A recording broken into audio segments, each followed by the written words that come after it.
Sympa, non? Est-ce que vous étiez déjà venu? Pas moi, je connaissais pas ce musée, je savais que ce musée existait. J'ai jamais pris la peine, malgré que je sois bruxellois, d'y venir, mais je pense que ça va vite changer. Et on va maintenant vivre une aventure, une sacrée aventure, les petites histoires européennes. On rejoint notre experte, Sophie Jacobs.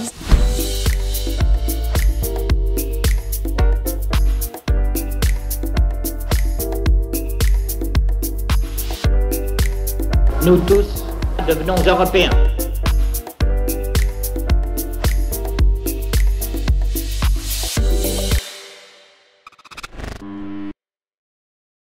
La voilà en chair et en os, notre ceinture noire Europe, Sophie Jacobs, je vous en ai parlé tout à l'heure. Plus de 20 ans d'expérience auprès des institutions européennes. Ça devient quoi? Une passion? Un hobby? Une passion, sûrement. Un hobby, j'en ai d'autres que l'Union européenne. Mais oui, clairement, c'est un sujet passionnant, l'Union européenne. C'est un modèle assez unique dans le monde entier. Donc oui, c'est quelque chose qui me passionne, dont j'adore parler et que j'adore expliquer aux gens. Parce que souvent, je crois que c'est malheureusement incompris. Bon, alors, on a Louis, 78 ans, fraîchement retraité. Mais voilà. Voilà. Plutôt passionné de l'Europe depuis très longtemps. Depuis toujours. Depuis toujours. On va y revenir dans ces petites histoires européennes. Léa, elle est athlète de haut niveau paralympique, elle a 28 ans. Et Philippe, il a fêté son quart de siècle, non, son demi-siècle plutôt. Oui. D'un seul coup, le quart de siècle. Oui. Ancien journaliste et maintenant dans la communication. Merci en tout cas d'être là. On attend, n'hésitez pas avec vos questions, vos interrogations. Sophie est là pour y répondre. Alors selon vous, selon nous, comment les politiques et les actions de l'Europe améliorent notre qualité de vie? Sophie, on va déjà demander à Louis. À ton avis, Louis? À mon avis, tous les projets doivent être faits pour améliorer notre qualité de vie. Oui. Léa? Moi, partout où je voyage, je sais qu'il y a un médecin qui peut me recevoir. Et Philippe? Je crois que l'Europe joue un rôle important dans tout ce qui est recherche et développement au niveau santé publique. Par contre, je pense, pour tout ce qui est santé publique, je pense qu'il faut une approche plus holistique. Donc ça veut dire aussi une meilleure qualité de notre nourriture et plus sensibiliser la population européenne à ce qu'on mange plus sainement. Sophie, la santé reste une compétence des États membres. Oui. Donc la santé, à la base, c'est vraiment, en effet, une compétence des États membres. Donc ça veut dire que l'Union européenne n'a pas prendre à la base vraiment des décisions à ce niveau-là, sauf si les États membres sont d'accord. Et donc elle peut se coordonner, elle peut proposer des solutions coordonnées. Ce qui a été vraiment un moteur déclencheur là-dessus, ça a été en fait la crise Covid. On va voir vraiment les États membres se coordonner pour avoir une réponse commune. Alors au début, on a bien vu que ça avait été un peu la cacophonie quand le Covid a commencé. Mais bon, finalement, après, il va y avoir une réponse coordonnée de l'Union européenne. On va acheter, par exemple, ensemble ces vaccins. On va vraiment essayer de faire quelque chose coordonné au niveau de l'Union européenne. Et c'est en fait, je dirais, la première étape vers cette union pour la santé sur laquelle la Commission et les États membres travaillent maintenant pour essayer de mettre ça en place. Parce qu'au début, il y avait un problème d'approvisionnement des médicaments. Ah, mais il y a encore des problèmes d'approvisionnement des médicaments et c'est justement là où l'Union européenne essaye, avec sa nouvelle stratégie pour la santé, sa stratégie pharmaceutique, de lutter contre justement les pénuries de médicaments, d'essayer que les médicaments soient accessibles à tous et qu'ils soient aussi abordables.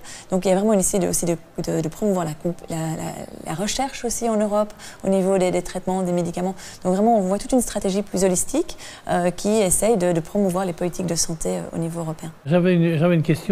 Tous ces projets, au départ, ils peuvent soit devenir des pays qui proposent des choses, soit devenir de la Commission. Oui. La Commission elle-même peut proposer des choses et il faut que tout le monde soit d'accord. Oui, donc la Commission, elle est arrivée, elle a proposé maintenant son projet, sa stratégie. Oui, dans ce cas-ci. Mais les pays eux-mêmes peuvent éventuellement donner des conseils ou des questions au Parlement européen ou à la Commission. Oui, mais tout le monde peut arriver et proposer des choses. Après, il faut voir s'ils sont d'accord déjà et la Commission, elle, va arriver avec des suggestions aussi. Donc, sur base de ce qu'on peut lui proposer, est-ce que ça vient d'une résolution du Parlement européen, est-ce que ça vient du Conseil européen qui lui demande des choses. Mais là, vraiment, on a remarqué une idée de meilleure coordination pour justement rendre les médicaments, comme j'ai dit, plus abordables, plus accessibles, qu'il y ait plus ces pénuries. Et aussi, un point important, qu'on soit mieux préparé si jamais on se retrouve face à une nouvelle pandémie. Il y a vraiment aussi cette préparation à toute nouvelle crise sanitaire. On connaît bien cette mobilisation, cette coordination face à une pandémie. Qu'en est-il pour d'autres fléaux, peut-être de notre société, comme je pense au cancer, par exemple? Est-ce que là aussi, l'Union européenne a un vrai rôle à jouer? Mais oui, justement, le cancer, c'est peut-être un des bons exemples avec l'action de lutte contre le cancer, le plan d'action de lutte contre le cancer. Ce qui est assez important, en tout cas, dans ce plan d'action, c'est que l'Union européenne essaie de lancer une initiative qui couvre tout d'une manière holistique le cancer, que ce soit la prévention, que ce soit dans le diagnostic early, donc un diagnostic précoce, que ce soit dans le traitement, les médicaments, l'accès aux médicaments, au bon traitement, et puis aussi la qualité de vie des patients. Et donc, elle met en place différentes initiatives pour améliorer tous ces domaines. Et donc, c'est intéressant de le voir qu'elle le traite dans sa globalité et pas simplement le diagnostic, simplement la prévention, mais le tout.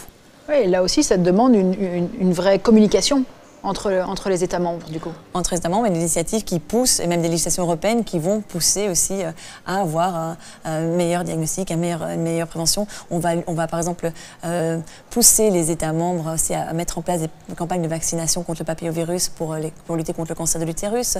Il y a différentes initiatives que l'Union européenne prend et qui essaient de pousser les États membres à aller dans la bonne direction. Alors pour conclure, en quoi et qu'est-ce qu'il faut retenir autour de ces politiques et ces actions de l'Europe qui améliorent notre qualité de vie? Mais je pense que en général, c'est comme le but de l'Union européenne. On a parlé de la prospérité, on a parlé du citoyen, mais en fait, le citoyen prospère qui vit en bonne santé. Mais la santé est encore un domaine assez récent au niveau de l'Union européenne, mais on voit cette volonté de promouvoir une vie saine, de promouvoir un accès aux médicaments, aux soins. Et donc, on se rend compte que vraiment la santé devient en fait un élément important au niveau de l'Union européenne, même si, je le répète, ça reste quand même encore une compétence nationale.